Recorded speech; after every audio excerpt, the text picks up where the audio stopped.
विंचू निघावा, विंचवाला मारण्यासाठी दगड उचलावा, दगडाखालून साप निघावा, सापाला बघून पळत सुटावं, पळता पळता विहिरीत पडावं, विहिरीत मगर दिसावी, मगरीला पाहून पुन्हा वर यावं, वर यावं तर वाघ दिसावा, वाघाला बघून पुन्हा त्याच विहिरीत उडी टाकावी, उडी टाकता टाकता फांदीला पकडावं, फांदीचं मोहळ उठावं आणि मधाचा थेंब तोंडात पडावा.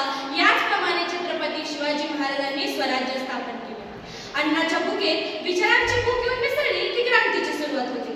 क्रांती करणाऱ्यांच्या रक्ताचे पाठ वाहू लागतात. क्रांती करणाऱ्यांच्या संसाराची रांगोळी होते. पण ज्यांचा क्रांतीत सहभाग नसतो अशा पुढच्या अनेक पिढ्या मात्र आनंदाने जगत असतात. सन्माननीय व्यासपीठावरील उपस्थित सर्वांना प्रथम मी अभिवादन करते. मी कुमारी वैष्णवी संजय तटे आपणासमोर विषय मांडत आहे कर्तव्यदक्ष नीतिमत्त श्रेष्ठ राजा छत्रपती शिवाजी महाराज. महाराष्ट्राचा इतिहास लिहिला तो शाहिरांच्या डाकांनी, घोड्यांच्या टापांनी, तलवारीच्या खणखणाटांनी, ढगांच्या गडगडाटांनी, डोंगराच्या हिरव्या शालीनं आणि सह्याद्रीच्या ढालीनं. जगण्याची जाणीव आणि जगण्याचं भान विसरून जात असलेली पिढी जिथं उभा राहते तिथं चांगल्या आचारांची, चांगल्या विचारांची पिढी तुम्ही निर्माण करत आहात ही एक आनंदाचीच गोष्ट आहे. इतिहासाचा आंधळा अभिमान हा एक शाप असला तरी इतिहासाचे घोर अज्ञान हा एक अपराध आहे. इतिहासाचे यथार्थ ज्ञान ही एक वैचारिक आवश्यकता आहे. या भूमिकेतून शिवछत्रपतींच्या चरित्र चिंतनासाठी मी उद्युक्त झाले आहे. संपूर्ण भारतभर ज्यांनी मुठभर पावले घेऊन मुघलशाहीची कट्टर करून ती वेशीवर टांगून स्वराज्याची स्थापना केली ते एकमेव अद्वितीय सिंहासनाधीश्वर श्रीमंत गुणवंत राजाधिराज छत्रपती शिवाजी महाराज. सह्याद्रीच्या कडे कपाऱ्यातून हिंदवी स्वराज्याचा रुई ठोकणारा सह्याद्रीचा बाणेदार ढाणावाग अष्टपैलू जानते राजे छत्रपती शिवाजी महाराजांचा जन्म इसवी सन 19 फेब्रुवारी 1630 रोजी शिवनेरी किल्ल्यावरती झाला.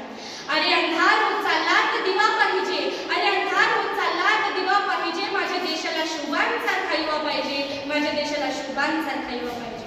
समर्थ रामदासांनी सांगितले आहे की धर्मासाठी बलिदान होईल, मरा आणि स्वराज्य प्राप्त करा.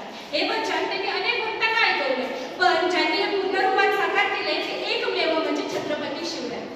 त्यांच्या आईचे नाव जिजाई, त्यांच्या वडिलांचे नाव शहाजी भोसले. दिल्लीपतीच्या नरडीचा घोट घेणारे राजे आम्हाला सिंह रूपात दिसतात. शिवरायांचे वय अजून खूप कमी होते पण त्यांच्या मनाची वरळी ही खूप मोठी होती. ते आपल्या मावळ्यांना सतत म्हणायचे की सुलतानाच्या पतनदारीवर आपण संतुष्ट राहावे का, दुसऱ्यांच्याच गुंतवणीने पाणी प्यावे का. परकीय राजवटीत आपली माणसे नाहक मारतात, कुटुंब नष्ट होतात आणि आपल्या हाती काय येते, गुलामगिरी असं म्हणताच त्या मावळ्यांचा चेहरा शिवरायांसारखा लाल भडक व्हायचा. हिंदवी स्वराज्य उभारताना शत्रू बलाढ्य होते पण शिवरायांनी हिंमत सोडली नाही.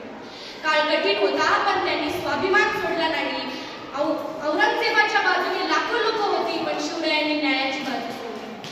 शिवरायांचा एक पावला पुढच्या 10 शत्रूंना भारी पडणारा होता. एक कवी म्हणून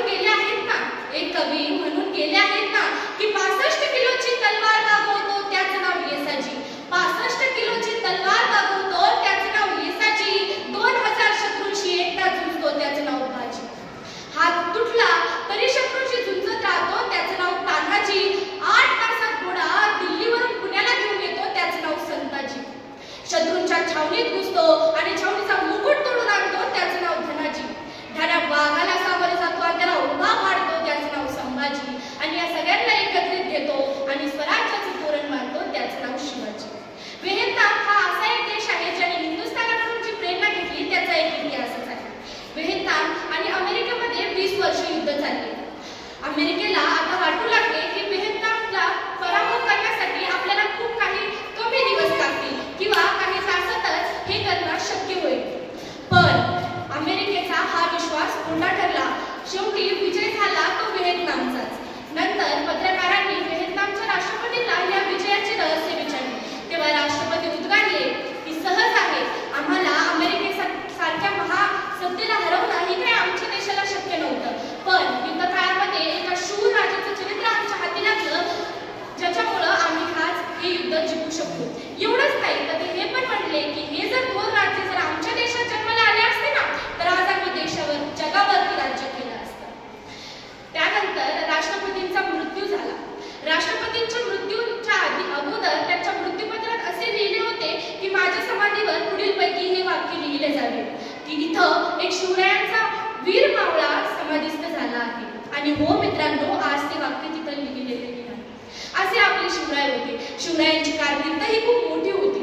अशाच आपल्या शिवरायांचा मृत्यू 3 एप्रिल 1680 रोजी रायगड येथे झाला. शिवरायांच्या मृत्यूची बातमी ऐकताच औरंगजेब गडबडला. त्याने आपली नमाजाची चटई अंथरली, त्याच्यावर गुडघे टेकून तो बसला. नमाजाच्या मुर्त्या पडल्या. त्याने नमाज वाचला आणि नमाज वाचल्यानंतर त्याने त्या अल्लाहकडे हात केला आणि म्हणाला, ए अल्लाह, तेरे जन्नत के दरवाजे खोल दे, तेरा नेक बंदा तेरे पास आ रहा है, तेरा नेक बंदा तेरे पास आ रहा है. म्हणून एकदा मोठ्याने